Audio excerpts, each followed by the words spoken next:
Malam di kota Metra selalu basah oleh kabut yang menyelimuti jalanan. Lampu jalan memantulkan cahaya redup yang memudar di genangan air, menciptakan suasana suram yang meresap hingga tulang. Di tengah malam yang pekat itu, seorang sopir taksi bernama Arman menelusuri jalan-jalan sepi dengan pandangan mata yang sayu. Dia telah bekerja sepanjang malam, namun penumpang tampak enggan keluar di cuaca seperti ini. Arman adalah pria berusia 35 tahun dengan wajah yang mulai menua lebih cepat dari usianya. Kerutan di dahinya dan kantong mata yang membengkak adalah bukti kerasnya hidup yang ia jalani. Namun, ada ketenangan yang selalu ia bawa dalam tatapan matanya, seolah semua cobaan hidup tak mampu menggoyahkan tekadnya. Malam itu terasa lebih aneh dari biasanya. Suara hujan ringan yang mengetuk atap mobilnya terdengar seperti irama yang tak selaras, menambah rasa tidak nyaman di dalam dadanya. Jalanan yang biasanya ramai bahkan di tengah malam kini sunyi senyap. Arman menyalakan radio, berharap musik bisa mengusir suasana mencekam, namun hanya ada desis statis yang keluar dari speaker. Dia menghela napas panjang dan melirik arlojinya. Hampir pukul 2 pagi. Satu penumpang lagi, gumamnya pada diri sendiri, lalu pulang. Dia memutar setir ke arah jalan raya selatan yang dikenal sebagai jalur sunyi menuju kawasan pinggiran. Tiba-tiba ponselnya berbunyi, notifikasi dari aplikasi taksi daring. Sebuah pesanan masuk. Lokasi penjemputan berada di sudut jalan yang gelap, tepat di depan bangunan tua yang telah lama terbengkalai. Arman ragu sejenak. Tempat itu terkenal dengan berbagai cerita menyeramkan yang sering dibicarakan warga sekitar. Namun, uang adalah uang. Dia menekan tombol terima dan melajukan mobilnya ke lokasi. Saat tiba di titik penjemputan, Arman menghentikan mobilnya dan menunggu. Tidak ada siapa-siapa di sana, hanya bayangan bangunan tua yang berdiri angker di bawah cahaya bulan yang samar. Dia menyalakan lampu hazard dan melihat sekeliling. Tidak ada tanda-tanda kehidupan. Mungkin penumpangnya terlambat keluar, pikirnya sambil mengetuk setir dengan gelisah. 5 menit berlalu, kemudian 10 menit. Tidak ada siapapun yang muncul. Arman menghela napas. Dia hampir memutuskan untuk membatalkan pesanan ketika tiba-tiba pintu belakang mobilnya terbuka dengan suara yang berat. Kursi belakang tampak kosong, namun pintu itu tertutup kembali dengan bunyi klik yang jelas. Dingin merayap ke dalam kabin mobil, membuat bulu kuduk Arman berdiri. Dia menoleh ke belakang, namun tetap tidak melihat siapapun. Apa pintunya rusak? Gumamnya sambil meraba-raba tombol pengunci pintu. Lalu, suara yang lembut namun jelas terdengar dari kursi belakang, ke jalan Bukit Merah. Arman membeku. Jantungnya berdetak kencang. Dia menelan ludah dan mencoba menguasai diri. Mungkin ini hanya imajinasinya karena kelelahan, pikirnya. Dia menekan pedal gas dan melajukan mobil menuju tujuan yang disebutkan. Selama perjalanan, suasana di dalam mobil semakin mencekam. Udara terasa semakin dingin meskipun pemanas mobil telah dinyalakan. Arman merasakan keringat dingin mengalir di pelipisnya. Dia mencoba mengusir pikiran buruk dengan berbicara, "Malam yang sepi, ya? Apa Anda sering bepergian di jam seperti ini?" Tidak ada jawaban. Dia melirik kaca spion, berharap melihat bayangan penumpangnya. Namun yang tampak hanya kursi belakang yang kosong. Arman mulai merasa bahwa ini bukan sekadar malam biasa. Bau aneh mulai tercium di dalam mobil, campuran antara tanah basah dan sesuatu yang membusuk. Dengan gugup, dia terus melajukan mobil hingga akhirnya tiba di jalan Bukit Merah. Tempat itu lebih sunyi daripada bagian kota lainnya, hanya ada deretan pohon besar yang menjulang di kedua sisi jalan. Tidak ada rumah, tidak ada lampu jalan. "Di mana saya harus berhenti?" tanya Arman dengan suara gemetar. Tidak ada jawaban. Dia menghentikan mobil di pinggir jalan dan menoleh ke belakang. "Pak, kita sudah sampai." Sunyi. Kursi belakang tetap kosong. Namun pintu mobil kembali terbuka dengan sendirinya, seperti ada seseorang yang keluar meski tidak ada wujud yang terlihat. Arman merasa tubuhnya kaku. Dia ingin segera pergi dari tempat itu, namun rasa penasaran mengalahkan ketakutannya. Dengan tangan gemetar, dia keluar dari mobil dan melihat sekeliling. Tidak ada siapa-siapa, hanya angin malam yang berhembus pelan. Namun kemudian dia melihat sesuatu di tanah, tepat di tempat pintu mobil terbuka tadi. Jejak kaki basah yang perlahan memudar di atas aspal. Arman merasa darahnya berdesir. Tanpa berpikir dua kali, dia masuk kembali ke dalam mobil dan melajukan kendaraannya dengan kecepatan penuh meninggalkan tempat itu. Jantungnya masih berdetak kencang saat dia tiba di jalan utama yang lebih ramai. Dia berhenti di pinggir jalan, mencoba mengatur napas. Pikirannya dipenuhi pertanyaan yang tak terjawab. Siapa atau apa yang baru saja menaiki mobilnya? Apakah semua itu hanya imajinasinya? Namun bau tanah basah dan jejak kaki yang sempat dilihatnya tadi membuktikan bahwa kejadian itu nyata.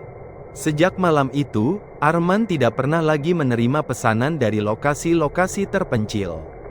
Namun setiap kali dia melewati jalan raya selatan, dia selalu merasakan kehadiran yang tidak terlihat, seolah penumpang malam itu masih menunggu untuk diantar ke tujuan yang belum selesai. Dan di setiap malam yang sunyi, ketika lampu jalan mulai redup dan kabut menyelimuti kota, Arman tahu bahwa di dunia ini ada sesuatu yang tidak selalu bisa dijelaskan oleh logika. Malam-malam berikutnya berlalu dengan lebih tenang bagi Arman. Meskipun bayangan kejadian aneh itu terus menghantui pikirannya. Setiap kali dia memegang setir dan melajukan mobilnya di sepanjang jalan kota Metra, dia tak bisa menghapus ingatan tentang penumpang tak terlihat dan jejak kaki basah yang memudar di aspal. Namun semua ketenangan itu sirna pada malam Jumat yang kembali diselimuti kabut tebal. Arman baru saja menurunkan seorang penumpang terakhirnya di pusat kota dan berniat pulang lebih awal. Mata lelahnya sudah menuntut istirahat, tetapi ponselnya tiba-tiba bergetar. Sebuah notifikasi pesanan muncul di layar. Lokasinya di Jalan Raya Selatan. Arman terdiam, jantungnya berdegup kencang. Nalurinya mengatakan untuk mengabaikan panggilan itu, tetapi rasa penasaran yang masih menggantung di pikirannya membuatnya ragu. Dia menatap layar ponsel selama beberapa detik sebelum akhirnya menekan tombol terima. Hanya ini saja, gumamnya, berusaha meyakinkan dirinya sendiri. Mobil melaju pelan menuju jalan yang sepi dan diselimuti kabut tebal. Udara malam terasa semakin menusuk kulit, membuat suasana semakin mencekam. Pohon-pohon di pinggir jalan berdiri seperti sosok-sosok gelap yang mengintai dari kejauhan. Saat mendekati titik penjemputan, Arman merasakan sensasi aneh yang sama seperti malam itu. Udara di dalam mobil tiba-tiba menjadi dingin, dan bau tanah basah mulai tercium lagi. Dia menggenggam setir erat-erat, berusaha mengendalikan rasa takut yang merayap di dadanya. Ketika sampai di lokasi, Arman menghentikan mobil dan menunggu. Tidak ada siapa-siapa di sana, hanya kabut tebal yang bergulung-gulung di antara pepohonan. Detik berlalu dengan lambat. Arman hampir saja memutuskan untuk pergi ketika pintu belakang mobil terbuka dengan suara berat yang sama. Dia menahan napas, berharap apa yang terjadi malam itu hanya kebetulan.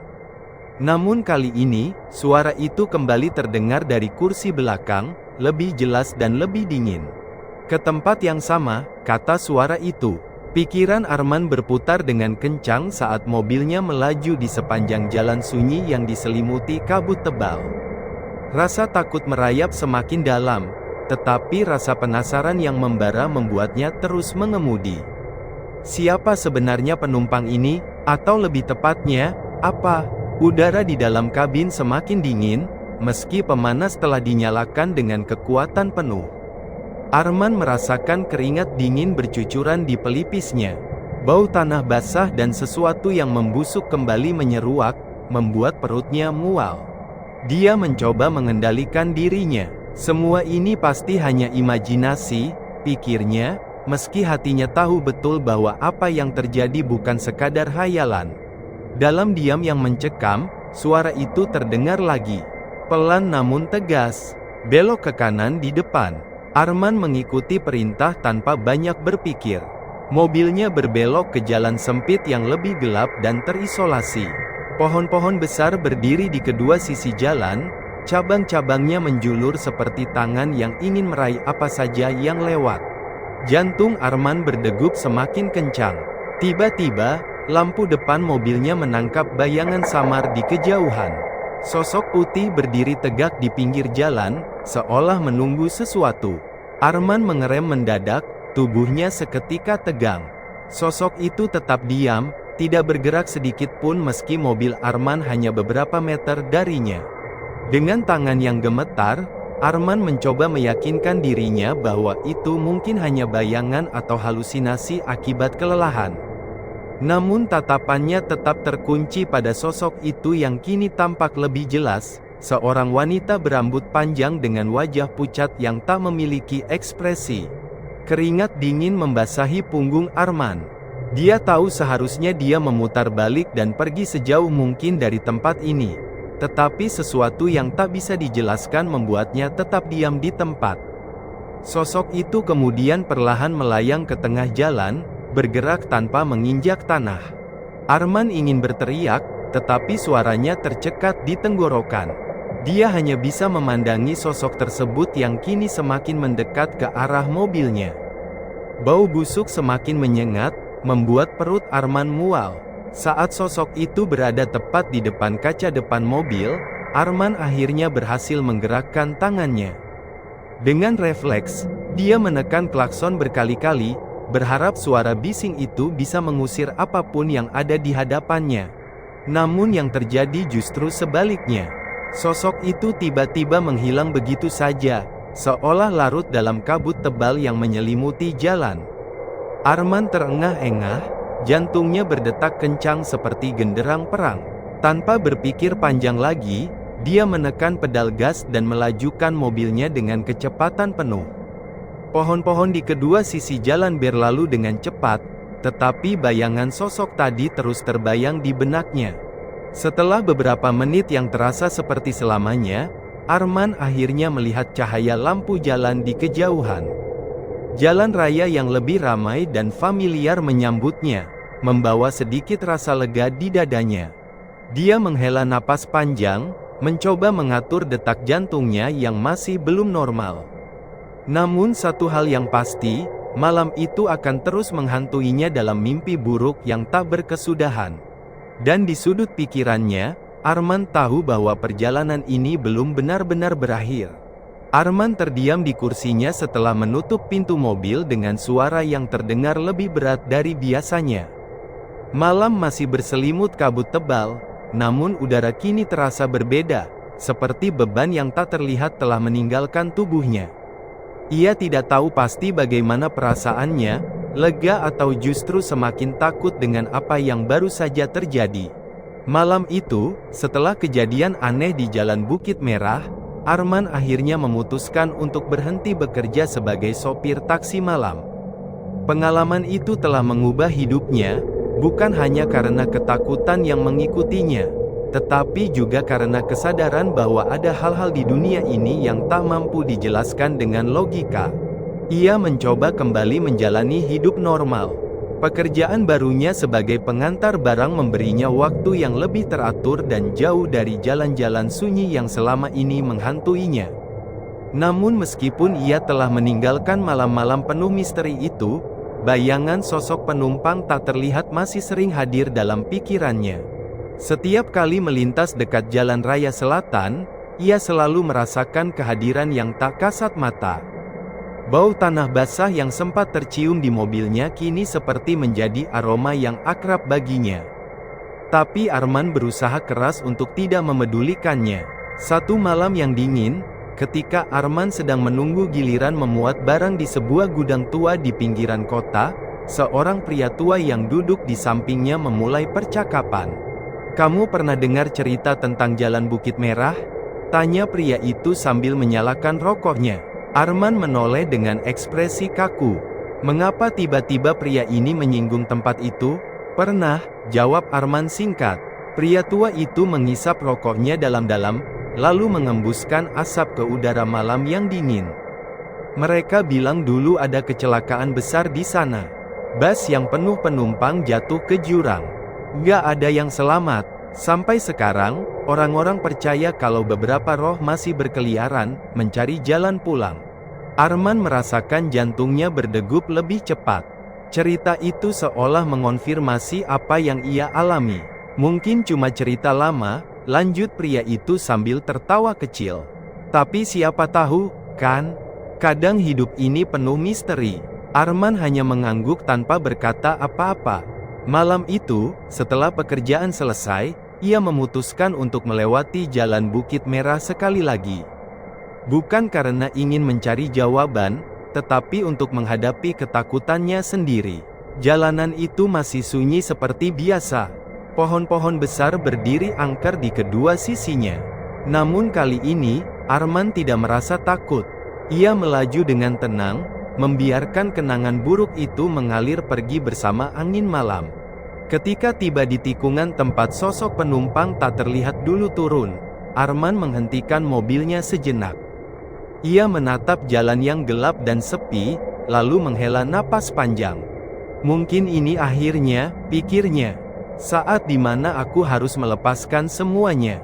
Dengan perasaan yang lebih ringan, Arman kembali melajukan mobilnya, meninggalkan jalan Bukit Merah dan segala misterinya di belakang. Hidup terus berjalan, dan meskipun kenangan akan malam-malam penuh teror itu tetap ada, Arman tahu bahwa ia telah menemukan keberanian untuk menghadapi apapun yang datang di masa depan. Dan di malam yang sunyi itu, untuk pertama kalinya sejak kejadian aneh tersebut, Arman merasa benar-benar bebas.